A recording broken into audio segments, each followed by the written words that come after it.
जीवन की मुश्किलों से दूर रहना चाहते हो तो इन बातों को ध्यान से सुने। दोस्तों, रात भर गहरी नींद आना इतना आसान नहीं। उसके लिए दिन भर ईमानदारी से जीना पड़ता है। आपकी ज़िंदगी का पूरा कंट्रोल आपके हाथ में होता है। अपनी जिंदगी को जैसा चाहो वैसा बना सकते हो। दोस्तों, जहाँ मेहनत की ऊंचाई ज़्यादा होती है वहाँ किस्मत को भी झुकना पड़ता है। अपनी ज़िंदगी में वही इंसान कामयाब है जिसे टूटे को बनाना और रूठे को मनाना आता है। दोस्तों, सांप के दांत में, बिच्छू के डंक में और इंसान के मन में कितना जहर भरा है, ये बातें बता पाना बहुत मुश्किल है। दोस्तों, गलियां दर्दनाक होती हैं पर समय के साथ साथ ये अनुभव बन जाती हैं जिसे सबक कहा जाता है। एक ग्वालवाल रोजाना अपनी गाय ले जाता था। जंगल में वह नित्य प्रतिदिन एक संत की योग क्रियाकलाप देखता था। संत आंखें और नाक बंद कर कुछ यौगिक क्रियाएं करते थे। एक दिन उसे रहा नहीं गया। उत्सुकतावश उसने संत से योग क्रिया के बारे में पूछा। बाल ग्वाल के सवाल पर संत ने जवाब दिया कि वह इस तरह से भगवान से साक्षात्कार करते हैं।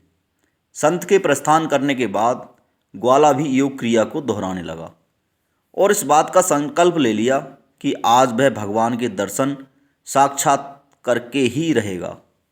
ग्वाले ने अपनी दोनों आंखें बंद कर लीं और नाक को जोर से दबा लिया। श्वास प्रवाह बंद होने से उसके प्राण निकलने की नौबत आ गई। उधर कैलाश पर्वत पर महादेव का आसन डोलने लगा। शिव जी ने देखा कि एक बाल ग्वाल उनसे साक्षात्कार करने के लिए कठोर तप कर रहा है। उसके तप को देखकर शिव प्रकट हुए और बोले, वत्स, मैं तुम्हारी तपस्या से प्रसन्न हूँ और तुमको दर्शन देने आया हूँ। ग्वाले ने बंद आंखों से इशारा कर पूछा, आप कौन हैं? भोलेनाथ ने कहा, मैं ही भगवान हूँ जिसके लिए तुम इतना कठोर तप कर रहे हो। ग्वाले ने आंखें खोलीं और सबसे पहले एक रस्सी लेकर आया। क्योंकि उसने कभी भगवान को देखा नहीं था, इसलिए उसके सामने पहचान का संकट खड़ा हो गया। उसने भगवान को पेड़ के साथ रस्सी से बांध दिया और साधु को बुलाने के लिए भाग कर गया। संत तुरंत उसकी बातों पर यकीन करते हुए दौड़े हुए आए, लेकिन संत को कहीं पर भी भगवान नजर नहीं आए। मुझे तो कहीं नहीं दिख रहे।